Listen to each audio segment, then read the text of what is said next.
Welcome to the video. What do you say, Geoff? Good evening. I finally got round to interviewing Geoff.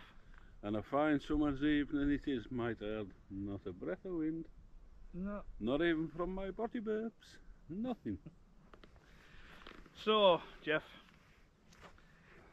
we've been talking just there, haven't we, about what fish, like your summer and winter fishing and whatnot.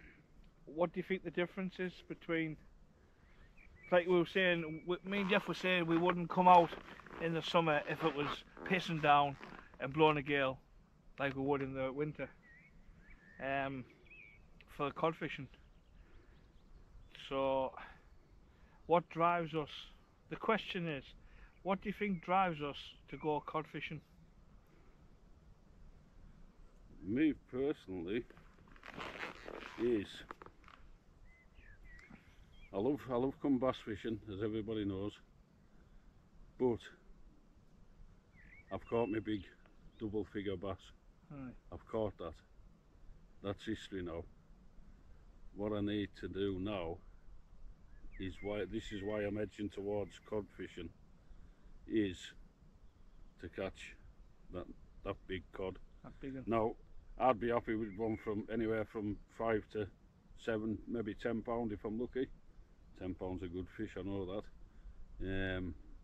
But it's edging us towards cod. But you had that one on, didn't you? What was a good, what would have been a double figure cod where I pinned the rod in the rod rest. Yeah. Thinking you were big one.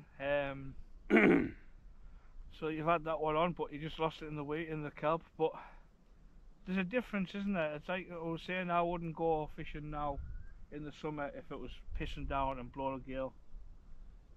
No, the only time I'd do that is if I hadn't paid my water bill. If I hadn't paid my water bill and I couldn't get a shower, yeah, and I seen it was a nice sunny day, I would definitely come out there and just strip myself off and give myself a proper shower out in the wild and not pay for it. No bill coming in. So you know, you win, you lose. So like I know you fished over here for the cod and that, Geoff, and you've started fishing over the northeast for me the last couple of years. Do you wish you fished over the northeast in the winter for a lot more longer when you were younger? I wish I'd done it years ago, but unfortunately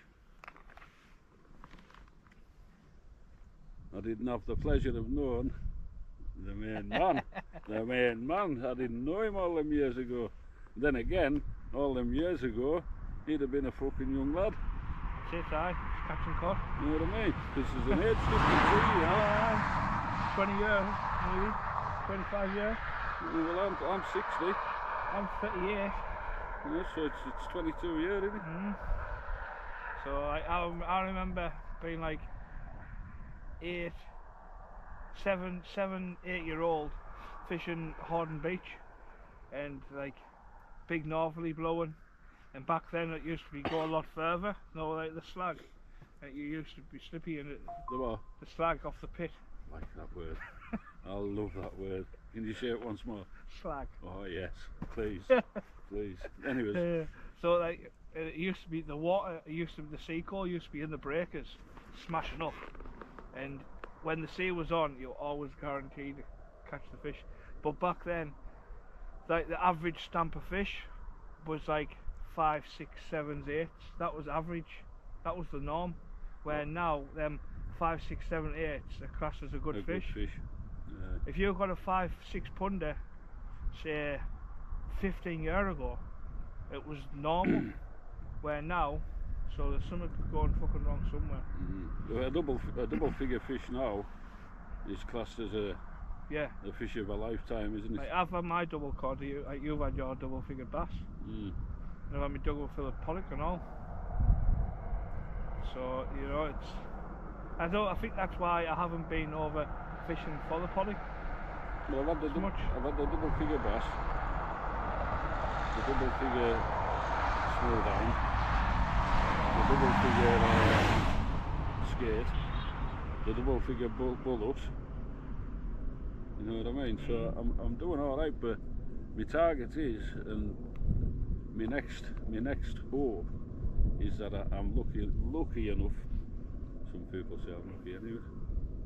Anyway, lucky enough to hook into a double figure cod, and if I got one of them, I'd be made up. I'd be absolutely made up. Be nice to get you. We'll make that our quest for the winter. Get Geoff a double figure cod. And if I ever got a double figure mackerel, I'd even call myself a fucking liar. But the cod fishing special, like that time when you had that what would have been a double figured fish, because it took you into the tide and everything down at Inmouth Beach, and in that big swell, and it pinned your rod. You can see it briefly in the video. I'll put the video on the description so you can find what I'm on about. I actually catch it. Geoff's rod, the bottom cup had the rod in it, and the top one, and it bent over that much, it compressed the rod in the tripod, and it took you a little bit to get out the rod, Geoff, didn't it? It did, aye. And you were like, fucking hell, what's on this? And I couldn't do a lot with it. No. I could feel it running. I could feel it banging, but going into the tide and all, and that big tidal push. Aye. It was special. It was a shitey night. I know it was raining and that, wasn't it? Fantastic. Windy as out. Big swells. I've had some. I know everyone says they've lost big fish, and I've lost a big one when I was 15 on Horden Beach. It was going up and down the breaker. You know, when the boat was barreling over. I was fishing the White Rock at Horden, and it was going, and I got its head out the surf. The Horden Beach is like that back then, if you didn't know it. And it was a good 10 to 15 foot breaker smashing up the beach. Like I say, I was 15, and I lifted the rod up, and as the tide, like that second where it just, like, everything stops before it draws back down, got its head out, and who was with us shouted, its mouth's like a football, and it literally just like that, and it was a 6/0 Camazon hook, Aberdeen, and it just went, and it just swam back down. It was about 2 rod lengths away from us. But what I tried to do, I tried to hold it out the water, where now I would let that go down, I would knock the thing off, click it back in, and try and catch it on the next wave, rather than try to pull it out of the water with that pressure. I mean, there's a lot of people like yourself, Geoff. You've not fished big seas, have you, much at all? No. But it's completely different when you're fishing the big seas on beaches. Well, you see, I've had my eyes open the last 2 seasons. That's all I've done it with you the last 2 seasons. I've never fished off what these call cliffs. I'd call them mountains. And to say I'm shiting myself, as you've seen in the video, I did have plenty of toilet roll, and I didn't know or realise what height I was fishing from until daybreak broke. Then I had to walk around so I could see where we were fishing from, and it was all undercut and everything, and I thought, that just doesn't look safe. It didn't look stable, and I thought that could have just went at any time, you know what I mean? My second experience was fishing off them rocks. You know, I'd never again. You caught fish there and all, didn't you? Caught fish there. I lost a good one off that cliff. Aye. Do you remember what you tumbled, Geoff? Oh God, aye. At Horden. Slippy slidey beach, sorry, it's full of slags. Slag. It was. What did you think of Horden Beach, Geoff? I found it nice and easy. Yeah. Although I did go over twice, nearly snapped my knee in half. Then I was stargazing when I fell off the top of the bank, and my torch was shining up into the sky. Oh, he's right out. My torch was shining up into the sky, and it was different, but Alright, Ray, how are you doing? what I will say is that I enjoyed that beach fishing. It was quite easy, it was good for us, and we caught a hell of a lot of fish that night. It's a good beach. Mm. Good eye. Ray's just joined us for the party.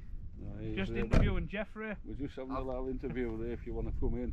I've come to watch and learn from the bass man. Well, we don't know about that so much, you know. Yeah. We've just been checking it out down there. Well, I was looking for Cully's Gully. Well, that's there. It's over there. That's there, but if you see beyond that first one, See Ray, the big pan? see the Yeah. big pan behind? Yeah. That's where we fished last time. Yeah, that's right. And that fills in as well, and it's a queer size of a deep pan, that now. And there's a bit more water tonight, eh? It's still wet in there, look. Mm. So you're heading along there? Well, we're just going to park up here and have a slow walk out, Have a eh? slow walk out? Aye. Why not? You know what I mean? Why not? Get set up and... Have you been digging? I went pumped a handful of worms before I come. I was on the beach and I came off the other side of the rocks. Like Fothergill? Yeah, I Right. think that's what it's called. Where I normally go. Yeah. And my pop got a pump, stone stuck in my pump. Oh, And it's like right extended up. Can't get it right. down. So what do you prefer? We've just been on about summer fishing for the bass or winter fishing for the cod. oh, winter fishing for me. Mm. Well, I mean, this is easier, like. I mean, this is Yeah. easy fishing, isn't it? You know, but It's like we were saying just there. Now you'll probably watch it later when it goes out. what you got your? It's Right. up Okay, there. yeah. And then Hang on, police might be watching. we were saying if it was pissing down and blowing a gale now, you wouldn't go fishing. No. but But in if the it's a winter, you In the winter, you'd welcome it, don't you? Yeah. well, that place, That's a stupidity, really. that place where we were fishing. Limouth. You got a couple, didn't you?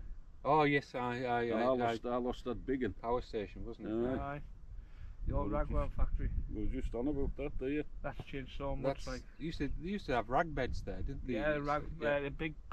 where the big cooling tanks. ponds are. Yeah, yeah. Big. There used to be ragwell factory Mm. in there. Used to do good for the flatties as the pipe goes out off there years ago. Right. You're talking what 20 years ago, Oh yeah. 25 years ago. I remember Mowbray there, the mussel beds down there. The length of time ago as well, I used to go rag there Seen, all the time, like, but it's now seen it's it on the way up. it's all It's all just- rock. Yeah. We used to get good rag off there, but no more. It's all changed. Hey ho. The wind's dropped off nice It tonight. has. It's lovely, isn't it? Well, down getting bait, there was a little bit of chop on. You know, I thought it'd be nice. Nice bit of break in the water. But I've had my best times on tides like this. Oh yeah, I mean, it's still catching. It's still. We've just been down and done some lines as well, some blows. Yeah, 2 extra. Just in case, because I was saying to Nick, they were saying if these are switched on to blow them, Yeah. they won't touch the blacks. No, I've got. That's what I went for. We've got blows, but there's a few yellowtails and that at the moment. Some nice blows like this. Yeah, But I've had it the other way with them as well, where they'll take the blacks all day long and they'll leave them, to blow them. It's Mental. strange. Strange, and then you get them, and the greedy little fuckers are all full of crab, and then Aye, like my one. they fall to allow worms, don't they? Aye, yeah. You know what I mean? Oh, so right, we'll wrap this video up and Stick that on your hook. on the fly hook. Is that John Lennon or Paul McCartney then? Neither. It's not John Lennon because he wouldn't be moving. Paul Right, McCartney see could you hardly move later now. on. Thanks for watching.